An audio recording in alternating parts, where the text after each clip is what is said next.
And I said, hey, I introduced myself and everything. And he looked me in the eye and he said, there's one thing. It was a fumble. So Raider Nation, if you're worried, he's already come over to the dark side. All right, guys, with that, True story. We'll open it up for questions. Mark Davis there making a joke to try to make McDaniels feel more comfortable, saying that he believes it's a fumble. So he's trying to win you over, Raider Nation. That's pretty funny right off the top. In this video, I'm going to show you the key presser moments in Josh McDaniels, new head coach of the Las Vegas Raiders, his introductory press conference along with new general manager David Ziegler. So we're going to take a look at it, and right here off the top, Mark Davis, quit making mistakes. Mark, I wonder, does Mark Davis even know who these people are? How involved is he in this process? Let's take a look at this clip where he messed up their introductions, both new hires. The new general manager of the Las Vegas Raiders from, oh man, I'm losing it. Which college? John Carroll University. And that's Dave Ziegler. And if Dave would come up, I'd appreciate it. Before we get into questions and everything, there's somebody else I'd like to introduce, and that's the next head coach of the Las Vegas Raiders from John Carroll University, Mr. Josh McDaniels. So yeah, forgets which college they went to, and also Josh McDaniel. No, Mark, you hire Josh McDaniels. There's an S there, okay? But hey, you know what? If you got the money to run your franchise, you let other people run it for you. So I respect Mark Davis hiring the right help to choose these people. But based on those introductions, I wonder how much he was involved in this decision-making process. Let's also take a look at Josh McDaniels. This was a really interesting moment in the press conference where he talked about how he's been patient, how he has been choosy with where he wanted to go. Take a look. I've been patient. I've been selective, maybe to a fault sometimes. People wanted me to do things a little earlier than maybe I did them, but it was going to take a special place for me to really leave where I was, and I found that here in Las Vegas. This is one of those iconic places, and it's a historic organization. It was easy to make the choice. And as you can see, he has had offers. He said he's been patient, and maybe it's been to his demise. We know this guy has been a head coaching candidate for several teams, several years, almost went to the Colts about 3 to 4 years ago. And he's openly kind of saying, and it was kind of ballsy and a big flex to be like, yo, yeah, I have been sought after, and I've been careful. And it's really interesting that he chose the Raiders of all the places. The NFL networks, the ESPNs, they try to make fun of the Raiders, say that we're a dysfunctional place. But look at Josh, one of the highest sought after head coaching candidates, saying, hey, now's the time because the Raiders have an opening and I want to go here and work with Mark Davis. So I thought that was really cool. This was another interesting part of this presser where Mark Davis talked about his process and really what went into making Rich Bisaccia the interim head coach. Take a look at it. We had to make a quick decision on who was going to lead the Raider team that John and Mike Mayock had built for this season. And after careful consideration, we chose Rich Bisaccia, the special teams coach. Number one, because we felt it would be less distraction than taking, say, Gus Bradley from defense or maybe Tom Cable from offensive line. When John resigned, we immediately went into another aspect, and that was to start checking into who we thought might be coaching candidates and potentially GM candidates. So this kind of backs up what I was thinking. I thought it was weird that Tom Cable and Gus Bradley weren't offered the interim head coaching job when Gruden was canceled because, you know, they've been head coaches before already. So you think you'd give it to them, but Mark Davis is explaining right there that they didn't want to overcomplicate things. So it really does seem like Rich Bisaccia never had a shot at the head coaching job, and it was almost as if Mark Davis had already made up his mind a long time ago. And here's another interesting moment where Dave Ziegler talks about who has the final say on the roster. Just take a look at this. Josh and I are tied in many ways in our vision of how to build a team and our vision of what we want in terms of the players that we bring into the building is very connected.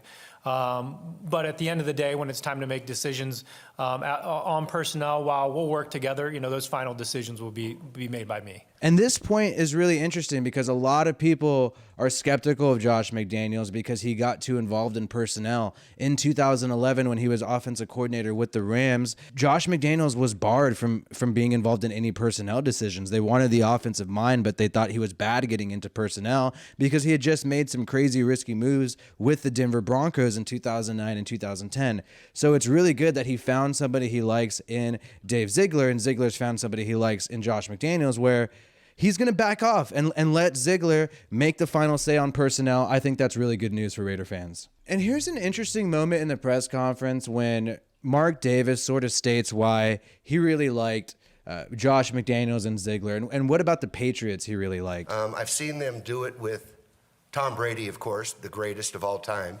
But I also saw the development of Tom Brady, the greatest of all time. And then I saw it with Matt Castle. I saw him be able to win with him and make Matt Castle the hottest free agent commodity in the market. Then I saw him do it this year with a rookie quarterback. I just believe in Josh's ability to assess the situation and make the changes in real time.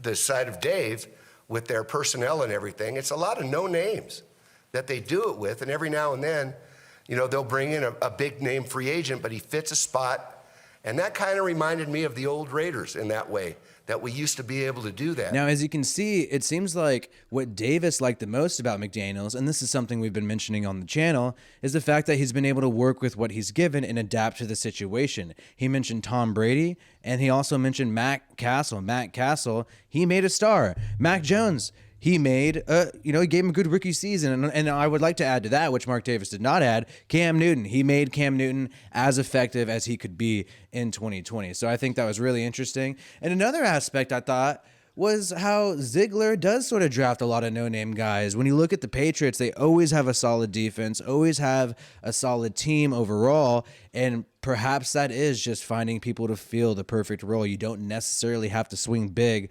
on huge free agents to have a successful football team.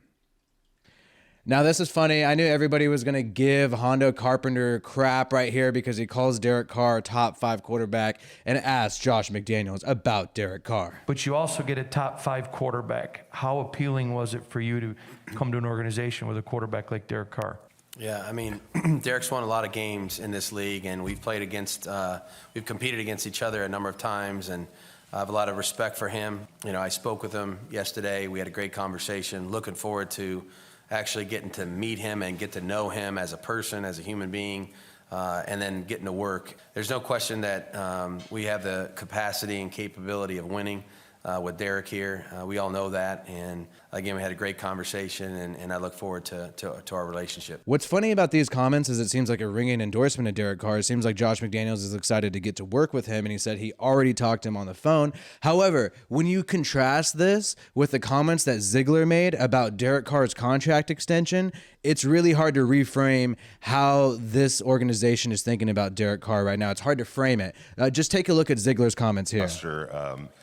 Derek Carr has said that he would like to retire as a Raider. He wants to be here a long time. He's got one more year left on his contract. Is that a box that you feel needs to get checked off ASAP, or does it go into next year? Or, what are your thought process on that? I think the one thing that we all understand is there's going to be a process of us learning Derek learning us, and fitting all those pieces together. And I think that's going to be step one, is building the relationship, understanding what Derek does well, Derek understanding what Josh and the offensive staff is trying to build. And I think as that collaboration goes, then you kind of see how everything fits together. And I think until you see how everything, you have to see how everything fits together. And we're just really excited to have Derek here and to get to know him and get to know his strengths and get to work with him in our system. So they're asking about the contract extension. What's in the works with Derek Carr? He is on his final year deal with no guaranteed money, no dead money, $19 million cap hit. And you could see Ziegler. The thing about Ziegler, what I like about him more than Mayock is he knows how to talk for a long time without saying anything. He could just talk forever and never give you a straight answer. But when you read between the lines here, he's basically saying they still need to evaluate Derek Carr. They need to evaluate him in person. McDaniels needs to evaluate Derek Carr. When you look at McDaniels' earlier comments that I just showed you, he sounds like he's excited to work with Derek Carr, right? But he is just the head coach. He's supposed to be excited with about everyone who's on the roster. Ziegler, general manager, roster management, he had to give somewhat of an answer here. And he gave an answer that indicates that the jury is still out on what they're going to do with Derek Carr. Now, the flip side of this, as someone who reads between the lines, John Gruden, even though he's always been 100% on Derek Carr, he always made it seem like he's not fully committed when going into the draft, because what you want to do in this situation, if you're a GM, is not let anybody know your cards. And you want them to think that you could draft a quarterback straight up in any round. And I think that's why we're creating some skepticism here about the future of Derek Carr from Ziegler's comments. But who knows? Who really knows? Maybe they're 100% committed and they've already talked about it, or maybe the jury's still out. But that is what he said about our quarterback, Derek Carr. Another interesting comment here about the defense. What is going to be our defense? Some people have said maybe we're going to switch to a 3-4. Let's take a look at what McDaniels had to say about this. You know, most of it, it's funny, most of it today is actually built out of the nickel anyway. You know, we talk a lot about 4-3, 3-4. You know, 85% of the game is now sub-defense, and this team was built in the 4-3 mold, but I think right now it's built in that mold. Now, as you can see from McDaniels' comments, he's trying to say he's not sure, but he did say a 4-3 is already installed with this roster. So it looks like we are probably going to stick with the base 4-3. And like he said, it doesn't matter because most of the time you are in a nickel. However, interesting to say that we're not going to make significant roster changes on the defensive side of the ball. That's what I take away from that, because we still have a lot of people, 35 players under contract for 2022. And this is the biggest comment I thought in this whole entire thing, which is Mark Davis talking about where he sees this team right now. And this is what I put at the very bottom here of the agenda. It's not a rebuild. Mark Davis says this. Check it out. Well, I think that John and Mike had built a foundation to build upon. And I think that's what we're doing now. And I think moving forward, that's what these two are going to be building upon, that foundation. We've got some great players in this organization right now. I believe there's a great culture in this organization right now, which is what they will find. They haven't seen that as much yet because they haven't seen all the players together. But that's something that Rich had built over the last 6 months, is a fantastic culture in this building. And I think that it's just now we're just moving to the next level. And that it's not a rebuild, it's not a reload, it's just taking this to the next level and getting to that Super Bowl. And so when you talk about Josh McDaniels mentioning positive things about the quarterback, saying that the defense already has a 4-3 defense installed, and then you got Mark Davis saying it's not a rebuild. And like I've said on this channel every single day almost, we have a really good roster that needs to all be decided on and re-signed in 2023 offseason. A lot of people still ready to go on 2022, and they're going to cost a lot more money next year. Crosby, Hunter Renfrow, Trayvon Mullen, Josh Jacobs to be included in that list.